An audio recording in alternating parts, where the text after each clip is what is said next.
Man is a spiritual being, governed by divine law, not human limitation. In the realm of spirit, supply is unlimited, and money is but a symbol, an outpicturing, of man's inner beliefs and vibration. The truth is eternal money is not made from hard work. Money is made from the mind, from the images we hold, the words we speak, and the faith we cultivate. We have been taught from the cradle that sweat and struggle are noble, that toil is the only road to wealth. But this is man's law, not God's. The subconscious mind does not understand labor or overtime, it understands belief, it understands command. Whatever we impress upon it with conviction will become visible in our world. The man who insists on seeing money only come through effort has thereby written that law upon his soul. And so it is done unto him. Let us not mistake activity for productivity. There are those who hustle from dawn until dusk and remain poor in purse and spirit. And there are others who, through clarity of thought, imagination, and fearless expectancy, draw wealth into their lives like a magnet. What is the difference? Not their muscles, but their mindset. Every dollar begins as a thought. If that thought is wrapped in fear, lack, or doubt, it withers before it can bloom. But if that thought is infused with faith, vision, and divine expectancy, it becomes a seed of gold.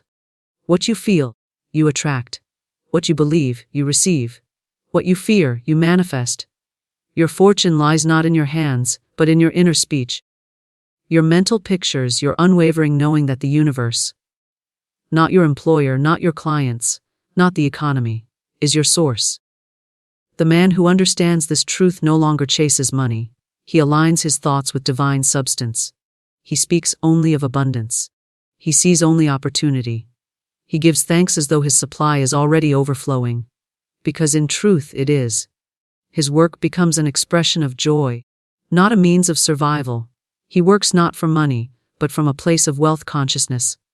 And thus, money flows to him in expected and unexpected ways, for he no longer resists it with fear and striving. Your world is your mirror. If money eludes you, ask not what more you can do. Ask what more you can believe. Ask what old words and weary thoughts need to be cast out and replaced with declarations of prosperity, visions of increase, and faith in the unseen. Begin to speak as one already rich. Begin to feel the wealth before you see it. Begin to know that your mind is the factory from which all riches spring. The outer world is merely the printout of your inner program. Rewrite it, and your results cannot help but change. Money is a manifestation of mindset, not physical labor. This truth, though often buried beneath centuries of cultural conditioning, lies at the heart of all true prosperity. From early childhood, most people are taught that hard work is the only path to success. They are praised for effort, not imagination, for hours worked, not ideas conceived. And yet, if one observes the world with spiritual vision and clarity, it becomes evident that many who labor tirelessly barely survive, while others who seem to do little physical work live in great abundance. What then makes the difference? It is the mind. It is the inner picture. It is the energy of thought, belief, and expectation. The mind is the womb of creation. Everything that exists in the material world first began as an idea, a thought, a vision in someone's consciousness. The chair you sit on, the clothes you wear, the phone you use, the buildings you pass. None of these were born from mere physical labor. They were born from mental imagery. A man or woman saw something in their imagination before it ever took form. That vision was then believed in, nurtured, and brought into physical reality through inspired action, but it always began in the invisible realm of thought. Thought is the origin. Thought is the seed. Physical labor, when it occurs, is merely the harvest of the unseen. One can work for decades under the illusion that labor alone will lead to wealth. But if that work is accompanied by beliefs of scarcity, fear of loss, or subconscious guilt around receiving, the results will reflect those beliefs, not the hours clocked in. The universe responds not to toil but to vibration. You attract not what you want through effort, but what you are through belief. Your financial condition is a reflection of your consciousness. If your inner world is full of struggle, self-doubt, or feelings of unworthiness, your outer world will reflect exactly that. Consider the man who wakes each day with a burdened heart, dragging himself to a job he despises. He believes he must work hard to earn just enough to survive. He has been told that life is a grind, and that money doesn't grow on trees. And so he repeats these phrases like affirmations, cementing them into his subconscious mind. He may work 10 hours a day, 6 days a week, but he never moves beyond survival mode. His mind is filled with images of bills, lack, and limitation. He waits for money to change his thinking, not realizing that his thinking is what determines the flow of money. Contrast this with the person who understands that their mind is the master key. This person spends time each day cultivating thoughts of abundance, visualizing financial freedom, and feeling gratitude for unseen supply. Even if they begin with little, they speak and act as though their wealth is already present. They align their feelings with the energy of success, not by force but by faith. And soon inspired ideas come to them, new paths open. Opportunities are drawn by the magnetic power of their belief. Their outer world begins to reflect the richness of their inner vision. This is not theory but law.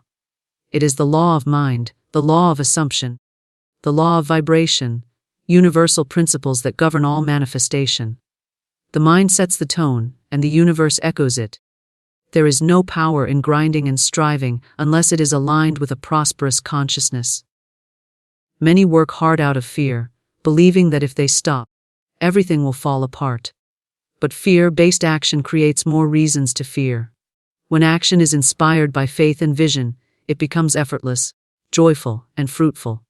The mind is not a passive observer, it is the creator. There are those who say, "But I know people who worked their whole lives and never got rich." Yes, and likely, they held beliefs about struggle, scarcity, or a ceiling on what they deserved. And you will also find people who rose to wealth quickly, not through back-breaking effort, but through clarity, conviction, and decision. They knew it was theirs, and so it was. They assumed wealth, and reality conformed. They did not wait for proof to believe. They believed, and then the proof appeared. This is the great reversal of worldly logic. Most people believe that when they see results, they will feel secure, confident, and grateful. But spiritual law says you must first feel secure, confident, and grateful, and then the results will follow. Mind precedes matter.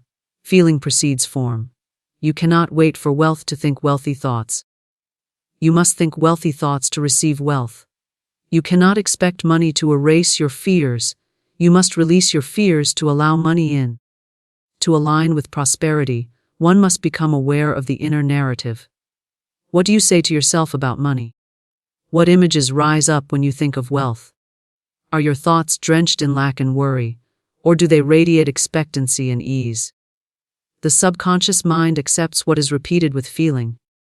If you speak of shortage, if you complain about bills, if you constantly affirm how expensive everything is, then you are planting seeds of poverty.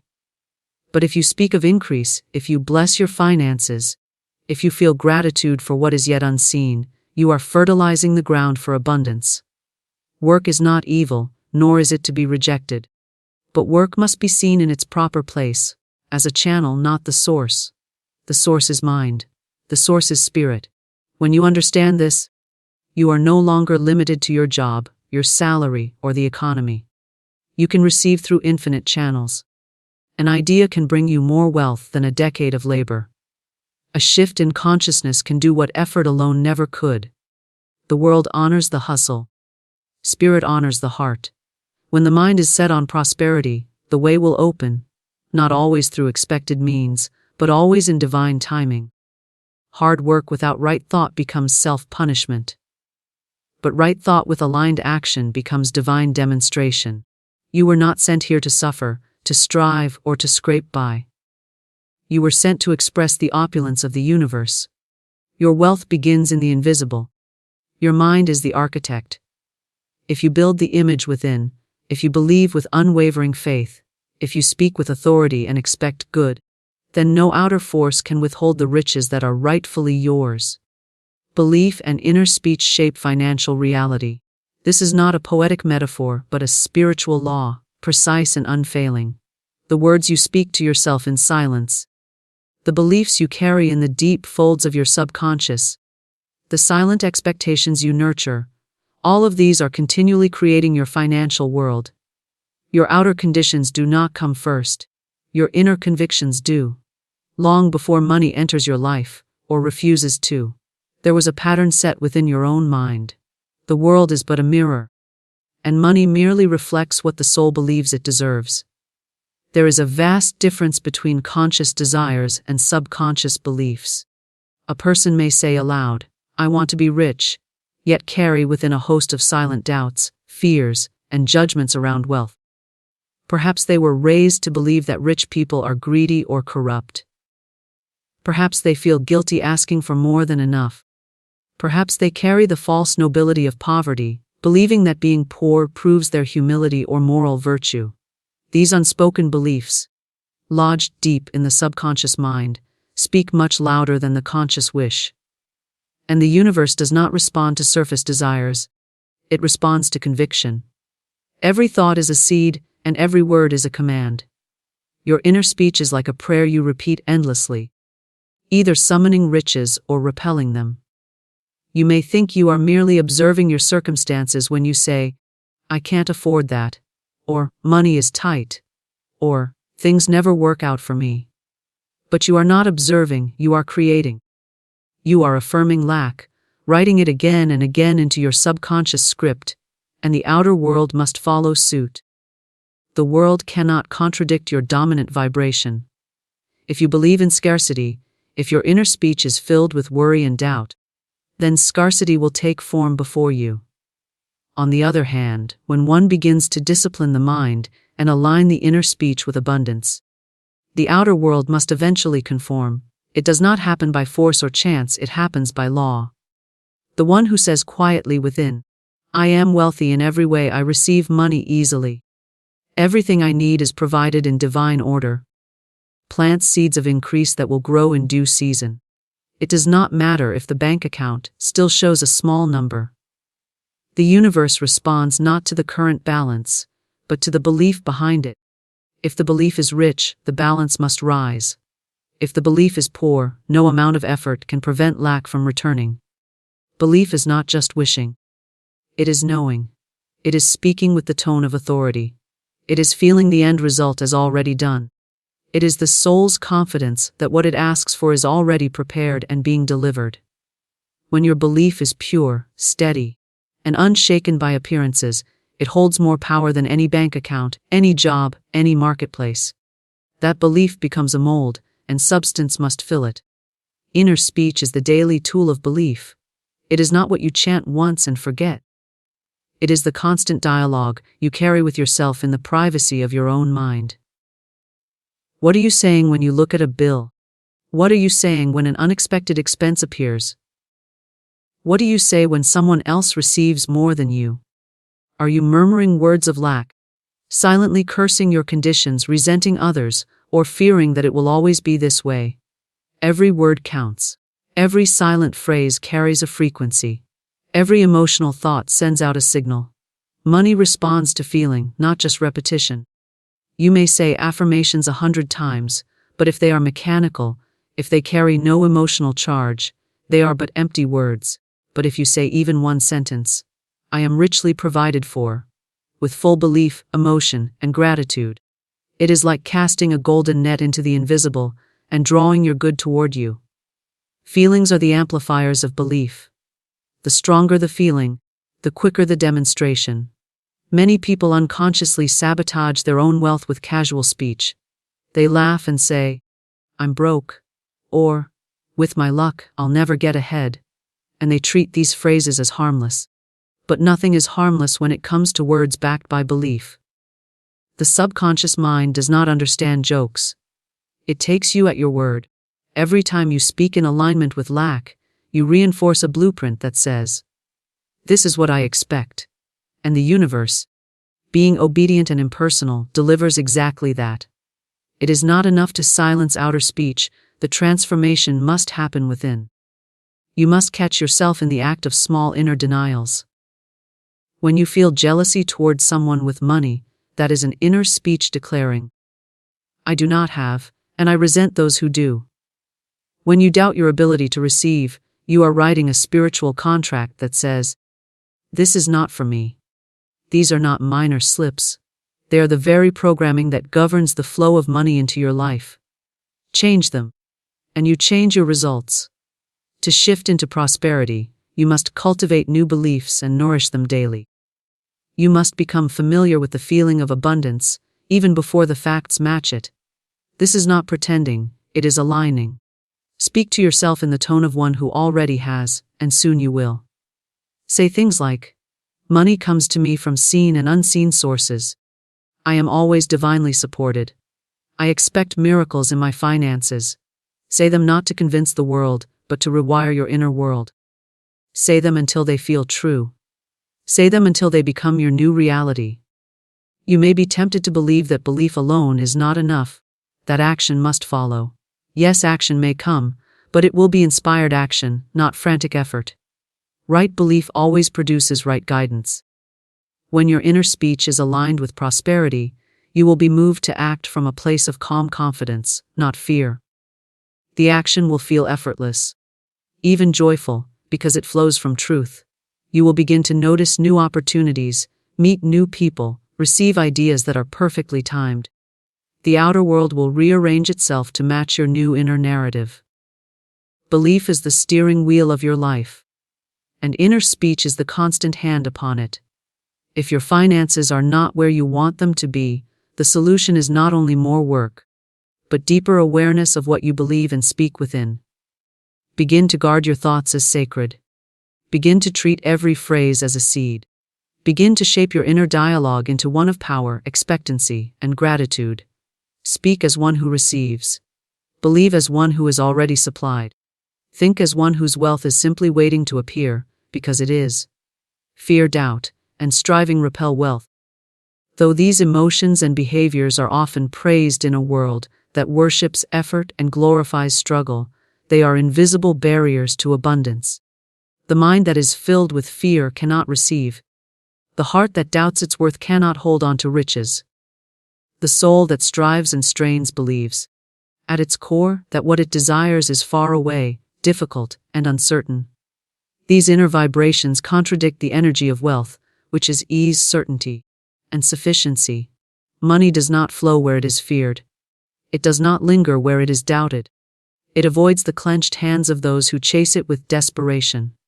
Fear is a magnet for the very experiences one hopes to avoid. To fear poverty is to call it closer.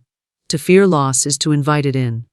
Every fearful thought sends out a message that says, I expect something to go wrong. The subconscious mind takes that expectation and begins to construct experiences that match it. Bills arrive unexpectedly. Payments get delayed, clients cancel, doors close. These are not coincidences. They are the physical reflections of a consciousness vibrating at the level of fear. A person can work endlessly to improve their financial condition, but if that work is fueled by anxiety, the energy will poison the outcome. Doubt is the sibling of fear and just as powerful in shaping results. To doubt one's ability to receive, to question whether wealth is truly available, or to wonder if it is meant for others but not for you. This is to block the very supply that is trying to reach you. The universe, which responds so faithfully to the tone of your belief, cannot override your inner uncertainty. If your dominant attitude is, it probably won't happen, or, this never works for me, then you are placing a stop sign in front of your own good. Doubt is not humility. It is spiritual resistance. It closes the door to divine flow. Striving is perhaps the most deceptive of these repelling forces, because it wears the mask of virtue. Society applauds those who strive. The endless worker, the late-night hustler, the always busy achiever. These are held up as examples of success. But beneath much of this striving lies a fundamental belief in lack. People strive because they do not believe they already have. They strive because they think value must be proven, not recognized. They chase money as if it is running away from them, rather than standing still and waiting for their calm, confident receiving. Striving is built on the illusion that wealth is outside of you, that it must be earned with pain and stress, that it is only given to those who suffer for it. This mindset is rooted in old programming, passed down through generations who believed that nothing good comes easy, and that life must be a struggle. But spiritual law tells a different story. What you chase, you push away. What you claim is already yours moves toward you. To strive is to admit distance. It is to declare, without words, I am not there yet, and the universe listens. Many people confuse movement with progress. They work long hours, chase leads, make endless plans, and still find themselves stuck. They think they are doing all the right things, but they are doing them from the wrong energy. Their actions are not backed by faith but by fear, not by purpose but by panic. Every email is sent with tension. Every project is laced with worry. Every decision is clouded by, what if it fails? This emotional charge contaminates their efforts. The vibration is not of prosperity, but of pressure. And so, the results are delayed, distorted, or denied. There is a reason the most abundant people often appear relaxed. It is not because money made them that way. It is because they aligned with the feeling of ease before the money came.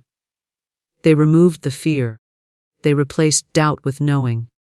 They stopped striving and began receiving. They understood that wealth is a response to inner alignment, not outer effort alone. Their calmness is not laziness, it is power. Their stillness is not passivity, it is trust. They do not beg for money. They expect it. They do not prove their worth, they express it. And so, money comes to them not by force, but by law. The person who is afraid of not having enough will always feel they don't have enough, no matter how much they earn. Fear alters perception.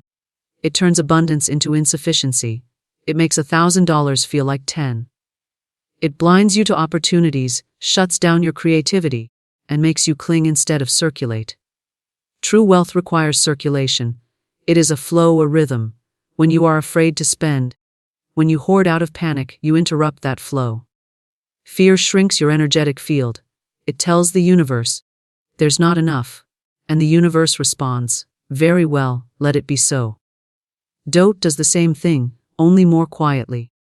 It creeps into your affirmations, waters down your vision, and whispers that maybe you're not ready or not deserving. Doubt hides in questions like, but what if it doesn't work? Or, who am I to receive this? These thoughts may seem harmless, even responsible, but they are daggers to your manifestation. The spiritual truth is that you are always worthy. You were born deserving. You are not earning wealth. You are allowing it. You are not convincing the universe to bless you. You are stepping into the vibration that matches the blessing. To rise above fear, doubt, and striving, one must return to inner stillness. This stillness is not the absence of action, but the absence of resistance. It is the soul's knowing that everything is already working out. It is the refusal to panic, no matter what the outer world says. When bills come, the still mind blesses them and says, this too shall be paid in full. When doubt arises, the steady heart affirms, I walk by faith, not by sight. When the temptation to strive appears, the wise spirit says, I move with divine timing, not human pressure. The release of fear is not always dramatic. Sometimes it is a quiet decision to stop entertaining worst-case scenarios. Sometimes it is simply choosing to speak differently, to say, there is always more coming, instead of, I hope this lasts. It is catching yourself before you spiral. It is recognizing that panic is not a strategy and that desperation does not attract, it repels. Every time you replace a fearful thought with one of faith, you shift your vibration. Every time you affirm abundance when your mind offers worry, you are reprogramming your reality. Wealth does not belong to the anxious. It belongs to the calm, the clear, the confident. Not arrogance but quiet inner authority. Not pride but peace. Those who receive greatly are those who believe deeply. Their inner world is not dominated by what they see, but by what they know. They do not let bank accounts dictate their mood. They do not let delays shake their faith. They understand that money is energy, and energy responds to emotion. Their most valuable currency is not cash but consciousness. Gratitude and expectation magnetize money. These two spiritual forces, when practiced with sincerity and clarity, unlock doors that hard work alone cannot budge. Gratitude is the key that turns the lock of receiving, and expectation is the hand that opens the door wide. Together, they create a powerful magnetic field around your consciousness, one that draws financial blessings from both visible and invisible channels. When a person gives thanks not only for what they have, but for what they know is on the way, they signal to the universe a truth already accepted. The universe, ever obedient, must respond to that vibration with matching evidence. Gratitude is not a reaction, it is a creative act. It is not limited to being thankful after something good happens. That is the gratitude of the world. But true spiritual gratitude begins before the outer manifestation. It is the inner knowing that what is desired is already moving into form. It is the ability to say, "Thank you," for a reality that hasn't yet arrived in the physical, but is already complete in the invisible. This kind of gratitude lifts you into alignment with your desire. It declares, without fear or hesitation, "I believe in divine supply. I trust in timing. I know it is done." When you are truly grateful, you are no longer in a state of wanting. Wanting carries with it the vibration of lack. It says, "I do not have." But gratitude says, "I have received." Even if nothing has yet appeared on the surface, gratitude treats the invisible as more real than the visible. That is the essence of faith. And faith is the foundation of all prosperity. If you wait to feel grateful until the money is in your hands, you are delaying the arrival of what you seek. But if you feel grateful in advance, you are acting as a co-creator, as one who understands the laws that govern manifestation. Expectation works hand in hand with gratitude. If gratitude is the soil, expectation is the seed. To expect something is to assume it will arrive. Not to wish, not to beg, but to assume. There is no doubt in expectation. There is no fear. There is simply the calm certainty that what has been asked for is on its way. Expectation speaks in the tone of inevitability. It does not wonder whether, it simply awaits the when. The person who expects good is a beacon for good. Their vibration becomes a signal that calls forth all that matches it. Expectation does not require details. It does not say, "This must come from this source, at this time, through this method." That is control, not trust. Expectation says, "I know my good is coming. I welcome it in whatever way divine wisdom chooses to deliver it." This surrender is not passivity. It is powerful alignment. It allows the universe to orchestrate things far beyond the limited mind's imagination. When you combine this open expectation with deep gratitude, you are holding the posture of one who receives with grace and confidence. Most people, unknowingly, expect disappointment. They hope for the best but brace for the worst. This inner contradiction blocks the flow of abundance. They say affirmations with their mouth, but in their heart they prepare for things to go wrong. They look for signs of failure. They check the mail with tension. They view every delay as a denial. This is not true expectation. This is doubt disguised as realism. And the universe listens to the vibration, not the words. If you expect lack, you attract lack. If you expect increase, you magnetize increase. Gratitude also clears the inner channel. When you are grateful, you are not focused on what's missing. You are focused on what is present, what is promised, and what is possible. This attitude keeps you in a state of receptivity. It removes the emotional clutter that blocks intuitive guidance. It raises your frequency to one of joy, and joy is the highest form of currency. A joyful heart receives ideas. It notices opportunities. It walks through open doors. Gratitude makes you sensitive to the whispers of the universe. And those whispers often carry the answers you've been waiting for. Practicing gratitude for money, even when money seems scarce, is a spiritual discipline. It is not always easy, but it is always effective. You give thanks for every dollar as if it were 100. You bless every payment you make, knowing that circulation is part of flow. You thank your wallet for holding your money. You thank your job or your business for being a channel. You thank unexpected income for its surprise. You thank the unseen for what is on the way. This trains your subconscious mind to live in abundance, not limitation. Expectation does not mean obsession. You do not stare at the door, watching for the delivery. That creates tension. Instead, you let go and trust, knowing that what you have asked for is already moving toward you. You keep your eyes open, not in worry, but in awareness. You expect the call, the check, the idea, the opportunity, the inspiration. You walk through your day knowing that something good is always on its way. This state of expectancy becomes a lifestyle, not a moment.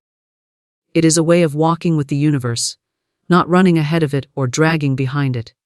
When gratitude and expectation become habits, your relationship with money transforms. You no longer fear its absence. You no longer worship its presence. You simply welcome its flow.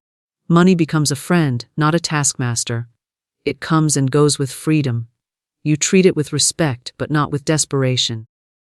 You understand that it is one form of energy among many, and that the real source is infinite. Gratitude reminds you that you are already supported. Expectation reminds you that more is always available.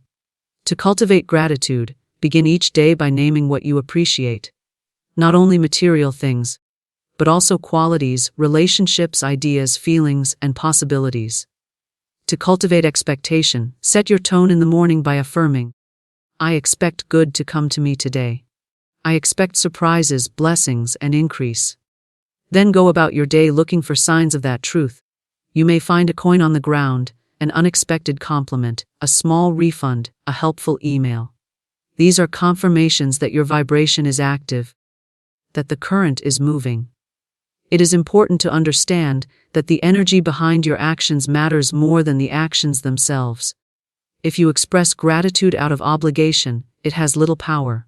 But if you express it with sincerity, it becomes magnetic. If you expect good because you feel you must, you are still rooted in fear. But if you expect good because you know you are aligned, the energy is clean. Always return to the feeling. The feeling is the magnet. The emotion is the signal. Money does not respond to logic, it responds to energy. There is nothing superficial about gratitude. It is not a polite gesture. It is a creative force. It multiplies what you focus on. It draws attention to what is working. It anchors you in the now, where all power resides. Similarly, there is nothing naive about expectation. Expectation is not fantasy, it is focused belief. It is the decision to see the world through the lens of spiritual truth, rather than past disappointments. It is a declaration that says, I choose to believe in increase. I choose to trust in divine timing. I choose to live as one who receives. The more you practice gratitude and expectation together, the more natural they become. They no longer feel like techniques, but like states of being. You become someone who is always tuned to the frequency of abundance, who sees wealth even in the small things, who anticipates miracles as a matter of course. This vibration is irresistible to money. It must find its way to you. Not because you forced it, but because you became the kind of person it naturally flows to. Money responds to identity. Not the identity crafted by society, shaped by comparison, or forced into roles.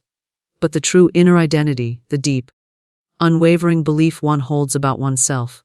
The invisible self-concept, repeated silently in the heart and mind, becomes the mold into which every material circumstance is poured. What you believe you are, life mirrors. What you assume you deserve, money reflects. Wealth does not answer to effort alone. It answers to alignment with the self-image of the prosperous. You cannot consistently receive what you do not believe you are worthy of. You cannot hold on to what you secretly reject. The person who sees themselves as broke, unlucky, or always behind will find those patterns repeating, regardless of effort or opportunity. Not because life is cruel, but because the inner picture always determines the outer projection. The subconscious mind is the stage director of your life, and it casts you in the role you believe you play. The wealth you attract is never beyond what your identity can allow. That is why transformation begins not with doing more, but with becoming more aligned, more authentic, more believing. Money is neutral. It does not judge, favor, or punish. But it is a perfect mirror. It reflects back your dominant beliefs, your daily assumptions, your emotional frequency. A person may say with their words, "I want to be rich," but if their self-image is saturated in lack, guilt, unworthiness, or shame, money will not stay.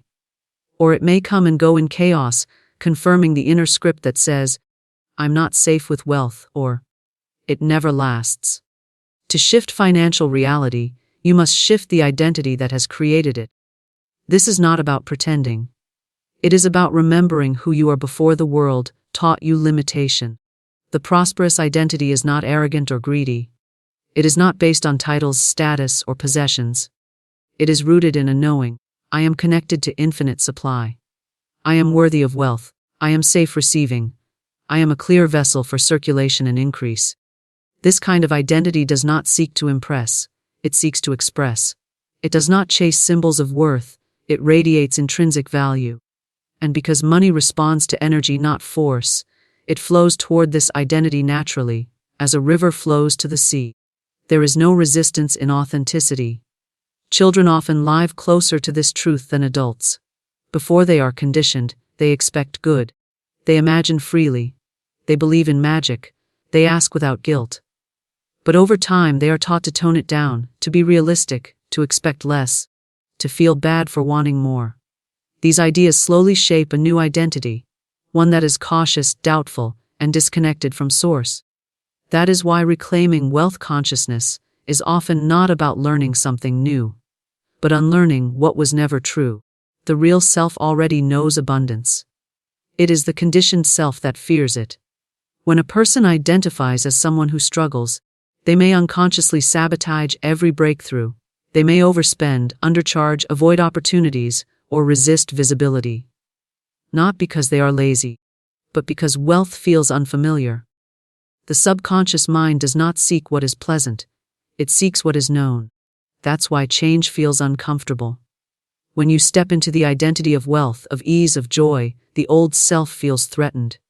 It whispers, "This isn't you." But that voice is not wisdom. It is programming. It is the echo of past experience, not the prophecy of your future. Affirmations are powerful not because they convince the universe, but because they rewire identity. When you say, "I am abundant," you are not making a wish. You are making a declaration. The words repeated with emotion carve new grooves into the subconscious mind. At first, the old self may argue. It will offer evidence of lack, remind you of failures, tell you this is foolish. But with repetition and feeling, the inner script begins to shift. And once the identity shifts, behavior follows naturally. You no longer try to be abundant, you simply are. And what you are, you receive. Visualization is another tool of identity. Not just to imagine things, but to embody the version of yourself who already has what you desire. To feel as they would feel, walk as they would walk, think as they would think. This mental rehearsal tells the subconscious, "This is me now." And the subconscious accepts what is impressed upon it repeatedly with emotion. The world around you begins to rearrange. Not because the world changed, but because your identity did. What once seemed impossible becomes obvious. What once felt far becomes near. Identity also determines boundaries. A person who identifies as valuable does not tolerate underpayment. A person who identifies as a creator of wealth does not waste energy on fear. A person who sees themselves as a channel of abundance does not hoard or clutch. They give freely, receive freely, and trust the flow. Identity governs decisions, and decisions create destiny. Every choice you make about time, energy, pricing, partnerships, and self-care is filtered through the question, "Who do I believe I am?" Upgrade the belief, and the choices transform. Transform the choices, and the results must follow. This is why copying others' strategies without shifting your identity rarely works. You can follow the same steps, launch the same products, say the same words. But if you don't see yourself as someone who succeeds, the energy behind the action cancels it out. Money comes not just to effort, but to alignment. The aligned identity says, "I am the kind of person who receives with ease." And that identity shows up differently, confidently, calmly, without grasping. This calm certainty is more powerful than hustle. It speaks a silent language that money understands. Even your posture, your tone, your environment, and your habits reflect your identity. Wealth is not just something you get. It is something you become. And becoming does not mean pretending. It means remembering your truth and living from it. It means walking into the room as someone who knows they belong. It means expecting support, not out of entitlement, but out of resonance. It means treating yourself, your work, your space, and your ideas with reverence, because that is what someone who honors their worth naturally does. These small signals tell the universe, "This is who I am," and the universe responds accordingly. Your bank account is a reflection, not of your potential, but of your current self-image. It is not a verdict, it is feedback. It shows you where your beliefs have landed. Not to shame, but to awaken. If you do not like what you see, you do not need to chase money harder. You need to look inward and ask, who am I being? Am I being the version of me who expects increase? Am I being the one who receives with ease? Am I thinking like the person who already has what I desire? Am I walking in the frequency of already done? These questions are not surface. They are keys. Each answer unlocks a new layer of alignment. Money cannot upgrade your identity for you. Winning the lottery without identity alignment leads to loss. Inheritance without worthiness often creates conflict. Business success without inner transformation results in burnout. That's why the most powerful money work is not external, it is internal. Not strategy first, but identity first. Not how to get, but how to be. From that place, action flows with grace. Strategy becomes intuitive, results accelerate, not because the world became easier, but because you stopped resisting who you truly are. The journey of wealth is not about acquiring something outside yourself. It is about dissolving every lie that says you can't, you shouldn't, or you're not enough.